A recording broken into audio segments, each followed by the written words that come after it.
everybody, welcome to Stuff Sketched with Gregg Schigiel. I am Gregg Schigiel. What you're looking at is a bunch of squiggly lines and random shapes. I'm going to select from those 8, turn those into blue lines, and use these squiggles and shapes to draw from, or from which to draw. You know how English works. Anyway, I put out the call on Twitter for random shapes and squiggles, and I got a bunch of these from Christina Brockus at Clovertoon. I will link to that Twitter account below, to their Twitter account below. So this first shape, so I selected the 8 shapes from the big collection of shapes you saw at the beginning of the video. Some I immediately had notions of. This is one of them. I saw that shape. I immediately thought, well, this is a cape. Shape of a cape. So you'll see me draw a bit of Superman here. This bit of business where you take a random shape or squiggles, pretty classic drawing exercise, game, whatever you want to call it. I use it as part of an event I will do at conventions and things called Drawbstacle course, D-R-A-W-B stuckle, like obstacle course, but it's drawing games and things of that nature, normally done with a group of 3 or more artists and easels, and there's a lot of I can't explain the whole thing here, but one of the things we do in the Drawbstacle course as a warm-up is we'll bring somebody up from the crowd, usually a kid, have them draw a squiggle or shape on the easel, and then myself and the other participating artists will go in there and turn it into something. I just did it recently at a convention, at a library convention, and I got a shape that I turned into Batman and then proceeded to draw a Robin and a Batgirl. Usually it's timed, 45 seconds, a minute, something like that.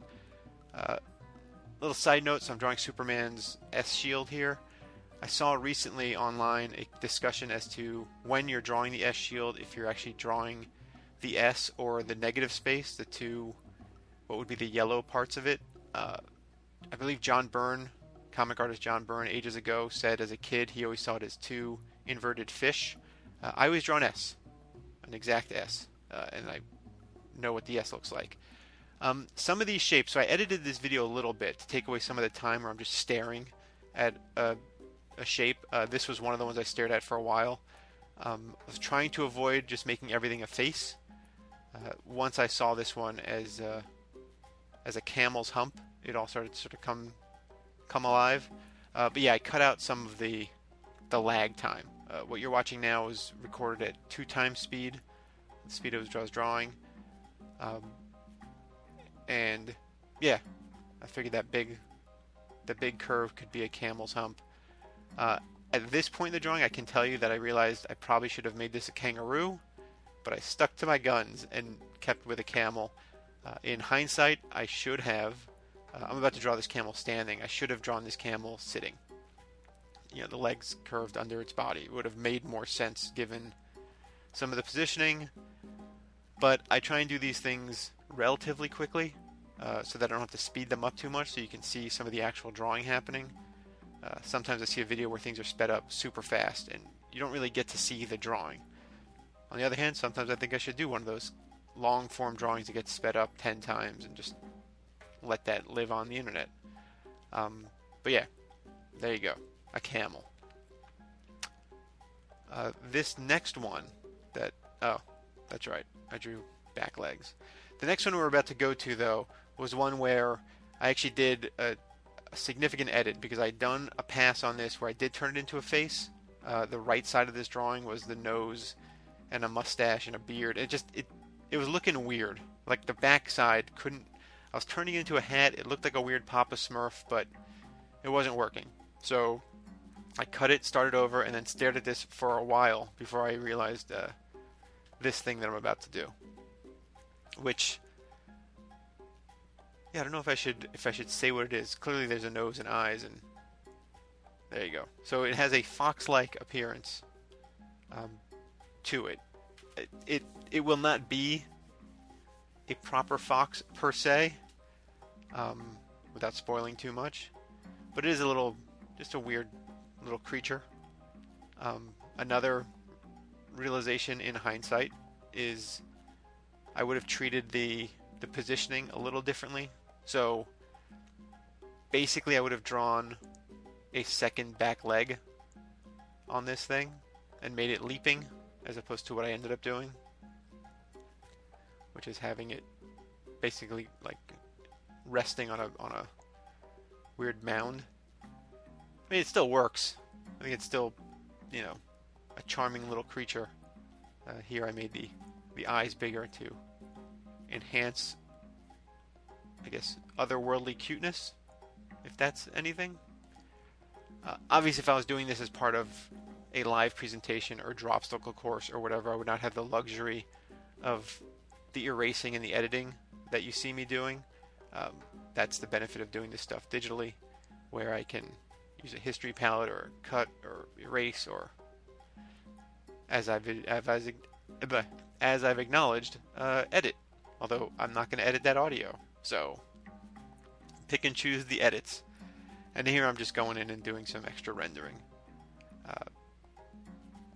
Again, hindsight, maybe not enough rendering. I could have shaded under that front leg that's behind this creature's torso. Could have added more shadows to the fins on its back. Shadows under its legs on this mound of whatever material this mound is. But anyway, this one I selected from the many doodles because I figured this one will be tough. And then once I was looking at it, the actual vision of it came pretty quickly, quicker than I would have expected.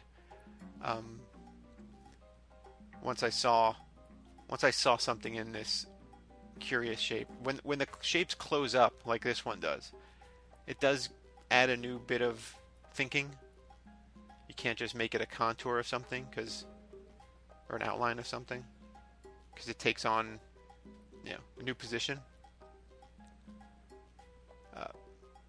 But I think you can start seeing what it's maybe. I don't know. Maybe you can't see what it's. See, I drew it, so I know exactly what it's going to be. I mean, looking at it right now, it looks like it's a lady with a possible squirrel's tail, but I can tell you it is not a squirrel's tail. It is a lady, girl, whatever language you want to use. I mean, technically, it's not any of those things, as you'll see very shortly. It is a fairy.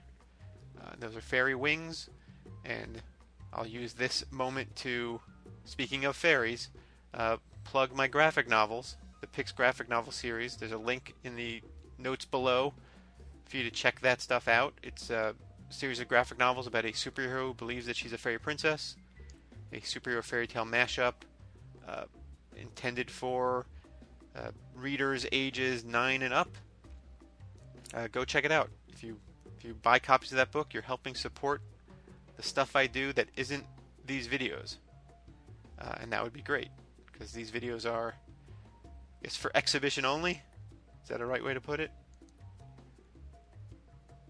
But yeah, you can get those at my website, greggschigiel.com. Again, link below in the notes. So then this shape, when I initially saw it, I was like, well, if I need to, this will be a quick one where I could just make it into a butterfly. And then I drew that fairy, and I'm like, well, I can't just do another winged thing, especially when that would happen so quickly and easily. But again, dealing with the closed shapes, I had to figure out what to do with that little loop-de-loop. And then I hit upon this thing, which I think you can start seeing it come together as a hand in a kind of fist formation. In general, I was trying not to turn everything into a face or an animal, but my brain tends to just naturally go there. So a lot of figures and animals you're going to see. I think it's exclusively that. But this one, at least, I saw something in a different take on it, a little forced perspective. So now you're seeing a hand in a fist with a extreme close-up action shot of this little karate dude throwing a punch. It's a little fun when you can take the shape and it just becomes like a tiny piece of a bigger drawing. I mean, I don't know if that's considered. I don't think that's considered cheating. I wouldn't say that at all. I mean, the game is just take a squiggle or a shape and turn it into something. So, as far as the rules go, the rules I'm making up because it's my video and my drawing. This is within the rules. This one's going to happen pretty quickly. This one was like, this one's got to be a person. But then I'm like, wait, it looks sort of like a janky pumpkin. Maybe I'll make it a jack-o'-lantern. And then I decided to just go with a sort of lumpy, dumpy face of this person, whoever he is. He's certainly important enough to wear a collar and a tie, even though he looks pretty bummed. In fact, now he's wearing a three-piece suit. So, he's a real fancy pants, even though he looks pretty morose. And then I considered doing a beard thing, and then I rejected that idea. This is another one I stared at for a while. Again, I picked it for challenge purposes. I cut out some of the moments where I was just staring. But after a little bit, again, a lot of close shapes on this one, I saw what I needed to see, and I started drawing. So, if you've ever gone fishing with shrimp as your bait, which is something I used to do growing up in Florida, this is sort of what it would look like. You would take the hook and you'd hook it through the shrimp, kind of as follows. So this is basically a baited hook for fishing. And then at this point I considered drawing a hand holding the hook, so I erased the string, and then I decided not to draw that hand, and I redrew that string. This last one was a shape that upon seeing it, I kind of knew exactly what I was going to draw, which is why I left it for last. But I saw that shape as the body of a parrot, so you're about to see me draw a parrot. Here I adjust the mouth because I realized I wanted to maintain the integrity of that initial line.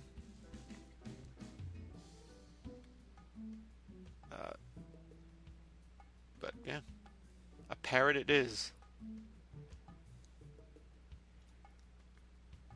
Now, that said, despite my maintaining the integrity line, I gave it a little bit of hair tufts on the back of its head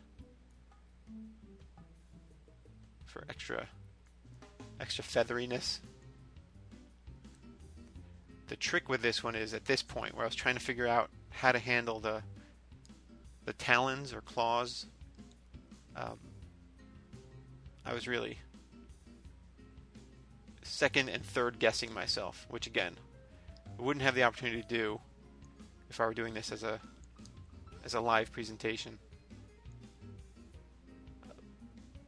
But after enough sort of fiddle-faddle, I do figure out a way to do it. Which is right now. And even this is a as much as I think it's a pretty good solution, it's slightly inelegant in that what I do with that back wing kind of isn't how a bird's wings would settle. But it's a cartoon bird. It's a cartoon parrot, so what are you gonna do? There it is. 8 drawings made from 8 random lines and squiggles. That's about all the stuff I have left to say. I'll see you next time.